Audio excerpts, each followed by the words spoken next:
कहानी की शुरुआत में हमें निका नाम की एक छोटी सी बच्ची को दिखाया जाता है, जहां पर वो उसकी फैमिली के साथ छुट्टी मनाने के लिए घूमने के लिए जा रही थी। और जब वो लोग रास्ते में जा रही होती है कि तभी वहां पर निका की नजर एक वुल्फ में पड़ती है, जिसे देखकर वो काफी डर जाती है। इसलिए वहां पर उसके मॉम उसको शांत करने लगती है। लेकिन तभी वहां पर अचानक उन लोगों की एक्सीडेंट हो जाता है और उसी एक्सीडेंट में निका की पेरेंट्स की मौत होता है और निका भी रोड के बीचों बीच बेहोश होकर गिर जाती है। लेकिन तभी वहाँ पर निका के पास वही वुल्फ आता है, मगर उसे कुछ करे बिना ही वहाँ से चले जाता है। और तभी सीन शिफ्ट होकर हमें निका को दिखाया जाता है, जहाँ पर अब वो उस एक्सीडेंट के बाद निका अकेले हो गई थी और उसके पास निशानी की तौर पर सिर्फ अपने मॉम की नेकलेस बचे हुए थे। इसलिए वो अकेले होने की वजह से उसे एक ऑर्फनेज भेज दिया जाता है। लेकिन यहाँ पर आने के बाद निका की लाइफ पूरी तरह से चेंज हो जाती है। ये जगह काफी खतरनाक होता है और इसके साथ साथ यहाँ पर किसी भी बच्चों को रोने से सख्त मना किया जाता है। इसलिए यहाँ पर सभी बच्चे अपने आंसू को अपने ही अंदर ही छुपाकर किसी लाश की तरह रहना पड़ता है। इसलिए यहाँ के सभी बच्चे इस जगह को ग्रेव कहते थे। और उसके कुछ देर बाद निका भी वहाँ पर पहुँच जाती है, जहाँ पर उसकी मुलाकात मार्गरेट नाम की एक लड़की से होती है, जो कि इस ऑर्फनेज की मालिक होती है। और जैसे ही वो निका को देखती है तो सबसे पहले उसको उसकी नेकलेस उतारने के लिए कहती है, क्योंकि यहाँ पर किसी भी पर्सनल चीज को अंदर ले जाने से अलाउ नहीं थे। जिसे सुनते ही वहाँ पर राइजल नाम के एक बच्चा आकर उसके नेकलेस उतार देता है, जो कि वो उसकी मॉम की आखिरी निशानी थी। अब रात के समय निका की मुलाकात एडलाइन नाम की एक लड़की से हो जाती है, जहाँ पर वो दोनों एक दूसरे की अच्छी दोस्ती बन जाते हैं। अब ऐसा ही करके समय बीतने लगता है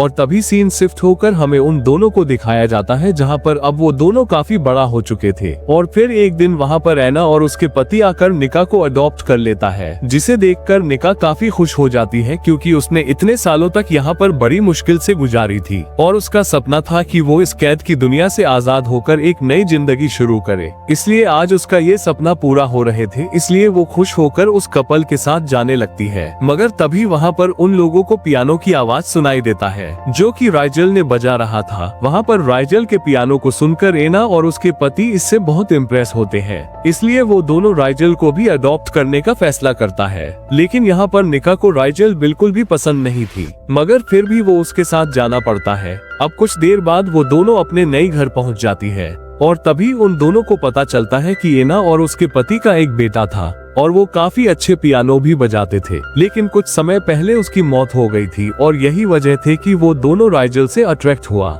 उसके बाद वो सभी अपने अपने रूम में चला जाता है और राइजल भी अपने कमरे में जाता है। लेकिन तभी वहाँ पर निका आ जाती है और वो उससे अडॉप्शन के बारे में बात करने लगती है। लेकिन राइजल निका से कहता है कि मुझे इसके बारे में कोई बात नहीं करना है। इतना कहकर वो दरवाजा बंद कर देता है। अब रात में वो सभी लोग खाना खा रही होती है कि तभी वहाँ पर एना के पति उन दोनों को ऑर्फनेज के बारे में पूछने लगता है, जिस पर निका कहती है कि हम भाई बहन की तरह एक साथ बड़े हुए हैं। ये सुनकर राइजल टेबल के नीचे से निका के पैर पर हाथ रखकर उसकी बात को रिपीट करता है, जिसे देखकर निका को कुछ अजीब सा लगता है। इसलिए वो वहाँ से उठकर बाथरूम चली जाती है और तभी उसके पीछे पीछे राइजल भी वहाँ पर आ जाते हैं, जिसे देखकर निका राइजल को उससे दूर रहने के लिए कहती है। उसके बाद वो अपने कमरे में सोने के लिए चली जाती है। लेकिन तभी उसे वहाँ पर बचपन का सपना आ जाता है, जहाँ पर ऑर्फनेज में उन सभी बच्चों को रोने नहीं देते थे और उन लोगों को बताता था कि अगर वो लोग रोए तो वहाँ पर एक शैतान आकर उन्हें उठाकर ले जाएगा। मगर तभी वहाँ पर एक लड़का आकर बताता है कि राइजल की तबीयत फिर से खराब हो गई है, जिसे सुनकर सभी बच्चे जाकर उसे देखते हैं तो वहाँ पर मार्गरेट उसको बड़े प्यार से दवाई दे रही थी। लेकिन तभी वहाँ पर निका को किसी ने अचानक एक अंधेरे कमरे में बंद कर देता है, मगर तभी उसकी नींद भी खुल जाती है। अब अगले दिन राइजल और निका अपने स्कूल की तरफ निकल जाते हैं और जब वो दोनों स्कूल पहुंचती है तो वहाँ पर निका गाड़ी से टकराने ही वाली होती है कि तभी राइजल ने उसे बचा लेता है। उसके बाद वो दोनों अपने क्लास में जाते हैं, जहाँ निका की मुलाकात बिली नाम की एक लड़की से होती है और वही उधर राइजल भी अपने क्लास में जा रहा होता है कि तभी वहाँ पर लियो नाम के लड़का अपने दोस्त को ये बता रहा होता है कि अब कुछ ही दिन के अंदर मैं निका को होटल ले जाकर उसके साथ एंजॉय करूंगी। ये सुनकर राइजल काफी गुस्सा हो जाता है, इसलिए वो उनसे लड़ने लगता है, जिसे देखकर वहाँ पर टीचर आकर उन दोनों को छुड़ा लेता है। लेकिन राइजल का स्कूल में पहला दिन होने की वजह से टीचर उसको वार्निंग देकर छोड़ देते हैं। उसके बाद वो घर आते ही अपसेट होकर खुद को कमरे में बंद कर लेता है, जिसे देखकर निका राइजल के कमरे पर जाती है और उसकी चोट पर दवाई लगाने लगती है। लेकिन राइजल उसे टच करने से मना कर देता है और वहाँ से चला जाता है। ये देखकर निका को काफी बुरा लगता है। अब अगले दिन एना निका को राइजल के कमरे में कुछ कपड़े रखने के लिए देती है और निका भी उसके कपड़े रखने के लिए उसके रूम जाती है, लेकिन वहाँ पर राइजल नहीं होता, इसलिए वो उसके सामान देखने लगती है। मगर तभी वहाँ पर राइजल भी आ जाता है, जिसे देखते ही वो उसे दोस्ती करने के लिए कहती है, लेकिन यहाँ पर राइजल उसे दोस्ती करने से मना कर देता है क्योंकि वो जानता था कि निका उसको कभी अच्छा नहीं समझती थी और वो बातों ही बातों में निका की काफी करीब आ जाते हैं, जिसे देखकर निका को कुछ भी समझ में नहीं आता। और तभी सीन शिफ्ट होकर हमें स्कूल में निका को दिखाया जाता है, जहाँ पर वो अकेले बैठी होती है, लेकिन तभी वहाँ पर लियो आकर उससे फ्लर्ट करने लगता है, जिसे देखकर राइजल उसके पास जाकर निका को अपने साथ ले जाता है। अब स्कूल खत्म होने के बाद वो पूरी फैमिली शॉपिंग करने के लिए जाती है। उसके बाद निका ट्राई करने के लिए एक ड्रेस पहनती है, जहाँ पर उसे काफी खूबसूरत देखती है और उसकी खूबसूरत देखकर राइजल भी काफी हैरान हो जाती है। और जब निका ड्रेस चेंज करने जाती है तो तभी पीछे से राइजल आकर उसके चैन खोल देता है, इसलिए वो जैसे ही पीछे मुड़कर देखती है तो वहाँ पर कोई नहीं होता। ये देखकर वो काफी डर जाती है। उसके बाद वहाँ पर एना आकर निका को एक बेल्ट लगा देती है, लेकिन बेल्ट की वजह से निका को काफी घुटन महसूस होती है और तभी उसे बचपन की यादें आने लगती है कि जहाँ पर जब मार्गरेट ने उसको अंधेरे कमरे में बांध कर रखती थी ताकि वो अंधेरे के डर पर काबू पा सके, जिससे निका को लगता था कि अब वो मर जाएगा, लेकिन तभी वहाँ पर कोई आकर उसके हाथ पकड़ लेता था, जिससे निका को थोड़ा हिम्मत मिलते थे। अब अगले दिन जब निका एना के पास जाती है तो तभी उसे पता चलता है कि आज रोज डे है और जब वो स्कूल जाती है तो वहाँ पर भी सभी रोज डे सेलिब्रेट कर रहे थे, जहाँ पर बिली के लॉकर से एक रोज मिलता है, जिससे वो काफी खुश हो जाती है। और जैसे ही निका भी अपने लॉकर खोल कर देखती है तो वहाँ पर उसको एक ब्लैक रोज मिलता है। ये देखकर निका समझ जाती है वो किसने रखा है, इसलिए वो गुस्से में राइजल के पास जाकर इसे देने की वजह पूछती है, लेकिन राइजल इससे इनकार कर देता है और फिर निका को लेटा कर उसके ऊपर चढ़ जाता है। उसके बाद वो उसे किस करने लगता है, लेकिन तभी बाहर लियो आ जाता है, जिसे देखते ही निका बाहर जाकर उसके साथ बात करने लगती है और तभी लियो उसे अपने साथ डेट पर चलने के लिए कहता है, जिसे सुनकर निका भी मान जाती है। उसके बाद वो दोनों एक रेस्टोरेंट में चला जाता है, मगर तभी मौसम खराब होने की वजह से निका जल्दी घर आ जाती है और वहाँ पर लियो निका को किस करने की कोशिश करता है तो तभी निका उसे रोक लेती है। उसके बाद वो जैसे ही अंदर आती है तो वहाँ पर राइजल पियानो बजा रहा होता है, जिससे देखते ही वो उसके पास जाती है, लेकिन तभी वहाँ पर राइजल गुस्सा होकर उसको दूर रहने के लिए कहता है। अब रात में निका खाना खा रही होती है कि तभी लियो ने निका को एक वीडियो मैसेज भेजता है, जहाँ पर राइजल ने उसको काफी मारा हुआ था। ये देखकर उसको काफी बुरा लगता है, इसलिए वो राइजल के पास जाकर इसके बारे में पूछने लगती है, लेकिन तभी राइजल अचानक बेहोश हो जाता है क्योंकि उसको बारिश में भीगने की वजह से बुखार आया था। ये देखते ही निका उसको बड़ी मुश्किल से उठाकर उसके रूम में ले जाती है और वहीं दूसरी तरफ बारिश की वजह से एना और उसके पति भी जाम में फंसे हुए थे, इसलिए एना निका को कॉल करती है, जहां पर वो एना को सभी बातें बता देती है, जिसे सुनकर एना उसको शांत रहने के लिए कहती है। अब यहाँ पर निका राइजल की सभी कपड़े उतारकर उसको दवाई देती है और उसके बॉडी को साफ करने लगती है। अब उसके कुछ देर बाद राइजल को भी होश आ जाता है, इसलिए वहाँ पर राइजल धीरे धीरे निका को किस करने लगता है और तभी कहानी पास्ट में जाती है, जहाँ पर हम देखते हैं कि मार्गरेट के कहने पर राइजल ने निका का नेकलेस इसलिए लिया था ताकि वो उसे सेव रख सके। और इतना ही नहीं, जब मार्गरेट ने निका को डांट रही थी तो तभी राइजल ने जानबूझकर अपना हाथ काट लिया था ताकि मार्गरेट का ध्यान उसकी तरफ खींच सके,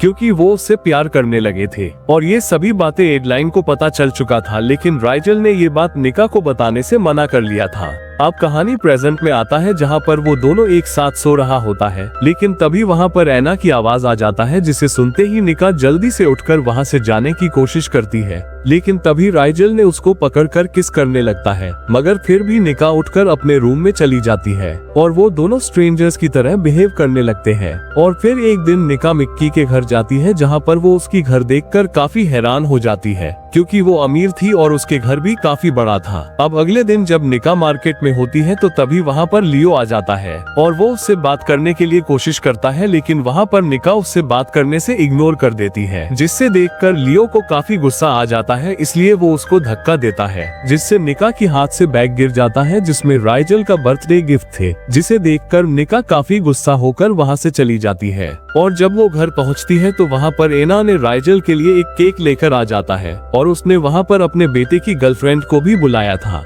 जिसे देखकर निका बहुत खुश होती है। और तभी एना बताती है कि हम तुम दोनों को ही अडॉप्ट कर रहे हैं। ये सुनकर उनके बेटे की गर्लफ्रेंड गुस्सा हो जाती है और एना से कहती है कि आप लोग अपने बेटे की जगह इन्हें कैसे दे सकते हो। ये सब सुनकर एना और उसके पति को काफी बुरा लगता है। और वहीं दूसरी तरफ एडलाइन निका से कहती है कि इन्हें पता नहीं है कि बचपन में हमने क्या कुछ फेस किया है, इसलिए हम मार्गरेट की सच्चाई दुनिया के सामने लाने की कोशिश कर रहे हैं और ये करने में हमें तुम्हारी हेल्प चाहिए, क्योंकि वहाँ पर निका के साथ ही सबसे ज्यादा बुरा सलूक किया गया था। लेकिन निका दोबारा मार्गरेट के सामने जाना नहीं चाहती थी, इसलिए वो उसे इनकार कर देती है। ये सुनकर एडलाइन राइजल से भी बात करती है और वो उसे बताती है कि अब तुम्हें निका को बता देना चाहिए कि तुम उससे प्यार करते हो और उस अंधेरे कमरे में निका का हाथ थामने वाले भी तुम ही थे। लेकिन यहाँ पर राइजल निका को सच बताने से मना कर देता है।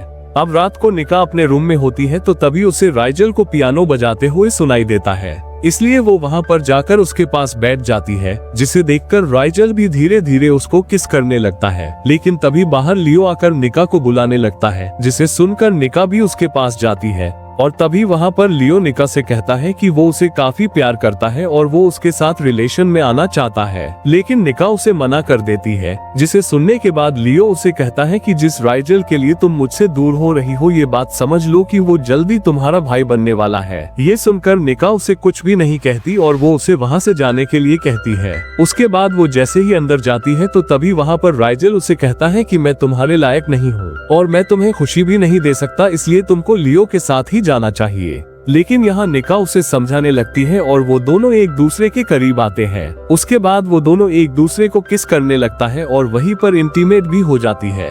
अब अगली दिन स्कूल में एक पार्टी होता है, इसलिए वहाँ सभी लोग आया होता है और लियो भी वहाँ पर मौजूद थे, इसलिए वो निका के पास जाकर उसको फिर से एक नई जिंदगी शुरू करने के लिए रिक्वेस्ट करता है। उसके बाद वो दोनों डांस करने लगता है और वो धीरे धीरे करके उसको एक क्लासरूम में ले जाता है। उसके बाद वहाँ पर लियो निका के साथ जबरदस्ती करने की कोशिश करता है, लेकिन तभी वहाँ पर राइजल आ जाता है और लियो को मारने लगता है, जिसे देखकर लियो वहाँ से भाग जाता है। उसके बाद दोनों एक दूसरे से किस करने लगता है और ये सब होने के बाद जब वो दोनों अपने घर जा रहे थे कि तभी वहाँ पर लियो आ जाता है और वो उन दोनों को कहता है कि वो पूरी दुनिया को उन दोनों की सच्चाई के बारे में बता देगा, जिसे सुनकर वो दोनों को कुछ भी समझ में नहीं आता, इसलिए वो दोनों समुंदर में कूद जाते हैं। और तभी सीन शिफ्ट होकर हमें निका को एक हॉस्पिटल में दिखाती है, जहाँ पर वो अपने आँख खोलती है तो उसके सामने एडलाइन बैठी होती है और तभी वहाँ पर एडलाइन उसको सभी सच्चाई बता देती है कि राइजल ने उसको काफी प्यार करता है और उस अंधेरे कमरे में उसका हाथ पकड़ने वाले और कोई नहीं बल्कि राइजल ही है। और उसे ये भी बताती है कि राइजल कोमा में है और मार्गरेट को भी पुलिस ने पकड़ लिया है क्योंकि उसने अडॉप्शन से मना कर दिया था, जिसे सुनकर निका काफी दुखी हो जाती है। अब उसके कुछ दिनों के बाद निका भी मार्गरेट के ऊपर केस कर देती है और कोर्ट के सामने उस अनाथ आश्रम में हो रहे बर्ताव के बारे में भी सब कुछ बता देती है और इसी तरह से यहाँ पर निका की जीत हो जाती है। उसके बाद वो जल्दी से राइजल के पास जाती है, जहाँ पर अब उसे भी होश आ चुके थे, जिसे देखकर वो काफी खुश हो जाती है। और तभी हमें मूवी के अंत में दिखाया जाता है कि निका और राइजल ने शादी करके एक बच्चे को अडॉप्ट कर लिया था, जहाँ पर वो तीनों एक दूसरे के साथ काफी खुश थे। और इसी के साथ ये मूवी भी यहीं पर एंड हो जाती है।